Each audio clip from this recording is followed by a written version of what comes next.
የሲቢኤ ኢትዮጵያ ፕሪሚየር ሊግ 13ኛ ሳምንት ጨዋታ ሸገር ከተማ ከኢትዮጵያ ንግድ ባንክ የመጀመሪያው አጋማሽ ተጀምሯል። አንተነህ ተፈራ አዲሱ መገርሳ ዮናስ ለገሰን አስነክቶ ወደ ውጭ አውጥቷል። የመጀመሪያ የማዕዘን ምት ገና 14ኛ ሰከንድ ላይ ጨዋታው በጸሎት ታላክቾል ነበር ቀዳሚ ግብ ጠባቂ። ከዛ ጆርጅ ደስታ ቀጠለ። አሁን ደግሞ ማኑኤል ደስታ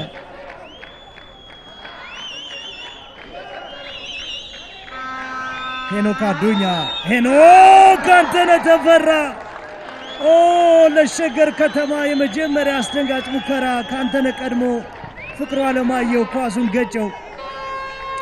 አንተነህ ብፁዕ አምላክ ኳስ ረዝሞበታል።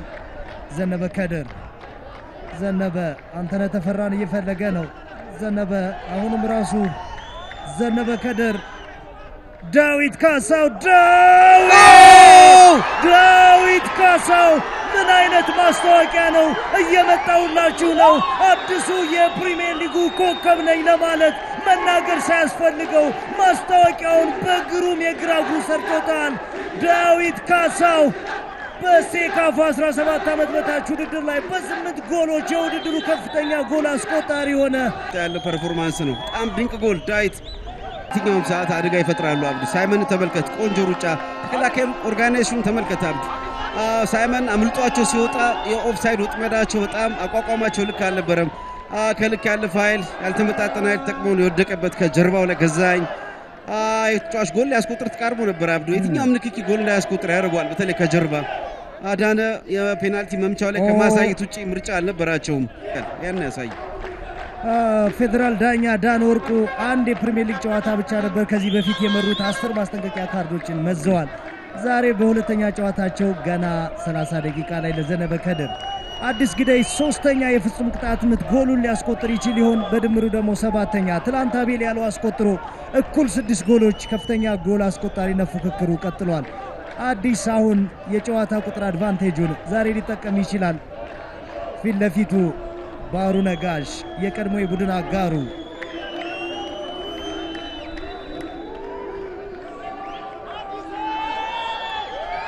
አዲስ በቀላሉ ነው ያስቆጠረው።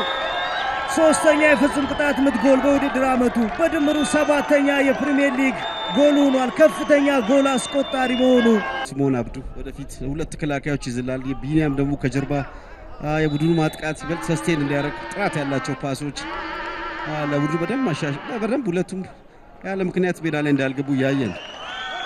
ሶስተኛ ማስጠንቀቂያ ካርድ አስጨናቂ ጸጋዬና ብሩክ ብፁዕ አምላክ በኢትዮጵያ ንግድ ባንክ በመሪው አጋማሽ ተጠናቋል። ኢትዮጵያ ንግድ ባንክን አቻ አድርጓል። ሁሉም ያግዛል። አብዱ ሸገር ከተማ ከኢትዮጵያ ንግድ ባንክ የሲቢኤ ኢትዮጵያ ፕሪሚየር ሊግ 13ኛ ሳምንት ጨዋታ ሁለተኛ አጋማሽ ተጀምሯል። ሸገር ከተማ 1 ኢትዮጵያ ንግድ ባንክ 1 የመጀመሪያውን አጋማሽ ያቆሙበት ውጤት ነው። ቾላም ጥሩ ኳስ ለዳዊት ካሳው ዳዊት ቾላም ግን ሌላ ድል አለ። ናትናኤል ዘለቀ በዚህ ሰዓት ጎሉ ቢቆጠር ለኢትዮጵያ ንግድ ባንክ ማገገሚያ የሚሆን 1 ነጥብ ያገኘበት ጨዋታ ነው።